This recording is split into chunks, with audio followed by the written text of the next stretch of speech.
A major gun carry case is now one step away from changing how you can legally move through everyday places like stores, parking lots, and restaurants.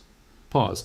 And if you think your permit automatically covers those places, this story could hit you like a truck. Quick question before we continue. Are you subscribed? Because what I'm about to reveal could help you avoid a serious legal mistake with a lawfully carried firearm. Hit that button now, because these updates move fast, and missing one can cost you way more than a bad day. Here's what just happened. A case called Wolford v. Lopez put a huge spotlight on one of the most confusing carry rules in the country. Hawaii made it a crime for a licensed concealed carrier to bring a handgun onto private property open to the public unless the owner gave clear permission first. Think about what that means in real life. You pull into a gas station, you stop at a grocery store, you walk into a restaurant, you visit a bank. Most of those places are private property that lets the public in. Under Hawaii's rule, if the owner did not clearly say yes, the answer was treated like no. Now, let me break down why that matters so much. Most people hear private property and stop there. They think, well, the owner gets to decide. And yes, the owner does get to decide. But here's the real fight. Who sets the default rule when the owner says nothing? That is the whole battle. In many places, the normal idea is simple. If a business opens its doors to the public, you can enter unless the owner tells you not to, including with firearms if your state allows lawful carry. Hawaii flipped that rule. It treated silence like a ban. And here's the part nobody's talking about enough. This was not just about one odd sign on one front door. The challengers said the rule turned huge parts of normal public life into trap zones for permit holders because most business owners do not post signs saying guns allowed. They also do not walk outside and give verbal permission. So a person with a permit could leave home legally, drive legally, and then become a criminal just by stepping onto ordinary business property. That is why this case blew up. The lower courts mostly matter here because the Ninth Circuit allowed Hawaii's default rule to stand. And that created a major split with a similar case out of New York, where the Second Circuit had blocked a nearly identical rule. So now you had one part of the country saying this kind of carry ban likely violates the Second Amendment, and another part saying maybe it does not. That is the kind of mess that gets the Supreme Court's attention. And it did. The Supreme Court agreed to hear the case, but only on one very specific question. Can a state presumptively ban licensed concealed carriers from carrying on private property open to the public unless the owner gives express permission? That is the core issue. Not every gun law, not every sensitive place, not every carry permit rule, this one question. But here's the crazy part. The Department of Justice did not sit this one out. The DOJ filed in support of the challengers. Let that sink in. The federal government told the court that Hawaii's rule was, in its words, blatantly unconstitutional as applied to private property open to the public. The DOJ said the rule worked like a near total ban because normal daily life is full of public-facing private property. In plain English, the government argued that a state cannot pretend to allow carry permits and then quietly block permit holders from going almost anywhere. That is a big deal. And it was not just DOJ. A coalition of 26 states also backed Supreme Court review and argued that Hawaii's law twisted the default rule in a way that narrowed the right to carry. So when you hear this title and think, wait, why are DOJ and states on the same side here? That is why. They are backing the effort to stop what many see as a fake form of carry permission, where the permit exists on paper but becomes useless in normal life. If you're finding this helpful, imagine what you'll learn in my next video about the exact words to use when an officer asks whether you're carrying. Subscribe so you don't miss it, because knowing the law is good, but knowing what to say in the moment is what keeps small mistakes from becoming huge ones. Now, this is where it gets interesting. A lot of people think this case is only about Hawaii. It is not. Hawaii became the clean test case, but similar default no carry rules popped up in other states after the Supreme Court's 2022 Bruin decision. After Bruin said, law, abiding people have a right to carry handguns outside the home for self-defense, some states rewrote their laws fast. They added more sensitive places. They changed permit systems. And in some states, they tried the same private property flip. That is why this case matters far beyond one island. Let me give you a simple example. Here's a hypothetical example to explain this. Imagine you have a valid permit. You stop for gas, grab a drink, and then walk next door to pick up dinner. No signs are posted anywhere.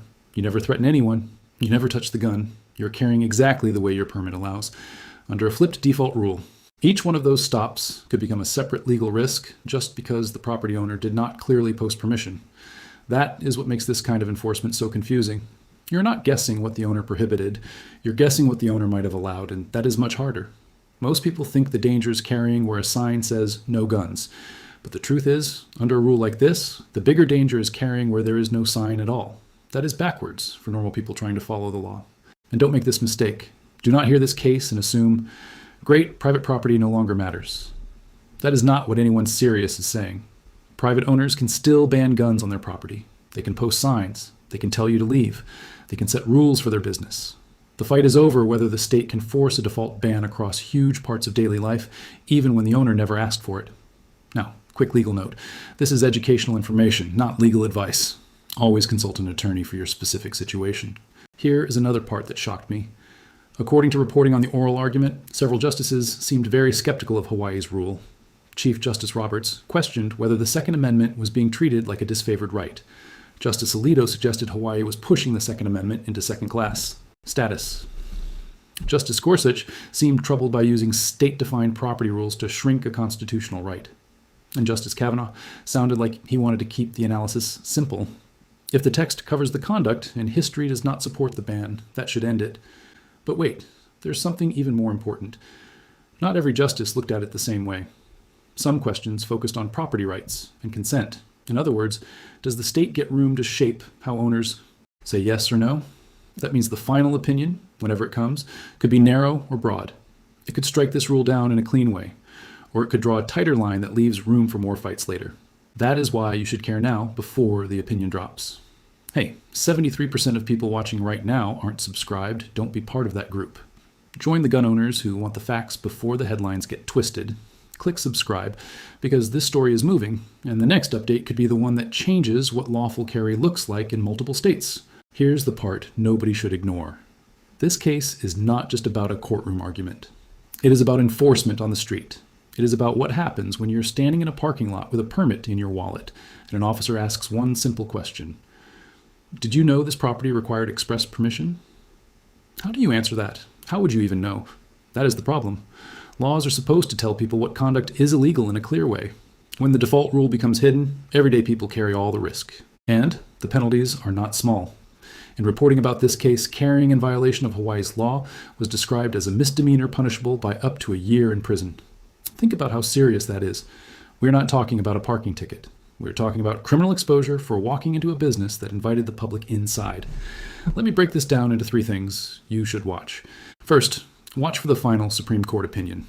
As of now, the case has been argued, but there is no final decision yet. That means anyone telling you the Supreme Court already struck this law down is getting ahead of the facts. Be careful. This is exactly how bad legal rumors spread. Second, watch how your own state handles private property rules. Even if you do not live in Hawaii, your state may have copied part of this same playbook after Bruin. Some states tried to expand sensitive places. Some tried to narrow where permit holders could go. Some used default rules like this one. So your takeaway should not be, that's Hawaii's problem. Your takeaway should be, could my state be next? Third, watch for the wording of the court's reasoning. This is huge. If the court says a state cannot turn ordinary public-facing private property into presumptive no-carry zones, that could hit similar laws in other states hard. But if the court writes narrowly, the fight could continue state by state. And that means more confusion, more litigation, and more chances for regular gun owners to get caught between a permit and a patchwork of restrictions. Now let me give you the practical side, because this is where people need real help. Until the court rules, do not assume your permit works the same way in every business or every state. Check your local rules. Check posted signs. Know whether your state has default rules on private property. If you travel, slow down and read before you carry. Most people get in trouble not because they meant harm, but because they thought a permit solved every location issue. It does not. And here's the biggest mistake of all. People hear DOJ backed the challengers and think the legal battle is basically over. No. DOJ support matters. A 26-state coalition matters. Strong questioning at oral argument matters. But none of that is the final judgment. The final judgment is the opinion itself. Until then, your safest move is caution. So, what is the big picture? Bruin said the right to carry outside the home is real. This case asks whether a state can drain that right by forcing silence to mean no in places where everyday life happens. Stores, gas stations, restaurants, banks, sidewalks leading into businesses, all the places regular people move through without a second thought. If a permit only works in theory but not in real life, that's exactly the kind of confusion this case could finally clean up. This information could change the day the court releases its opinion.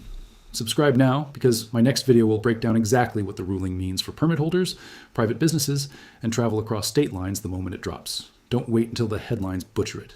Here's the bottom line. Wolford v. Lopez could become one of the most important carry cases since Bruin. because it gets at a simple question. Can a state hand you a carry permit with one hand, then make normal public life off limits with the other? Pause. DOJ says no. A coalition of 26 states says no. Now the Supreme Court will decide how far that answer goes. If you want clear updates without the spin, hit subscribe right now and stay with this channel. I'll keep tracking the opinion, the wording, and what it means for you in the real world. And one final reminder. This video is general educational information, not personal legal advice. Laws change fast, facts matter. And for your own situation, talk to a qualified attorney before you rely on anything you heard online.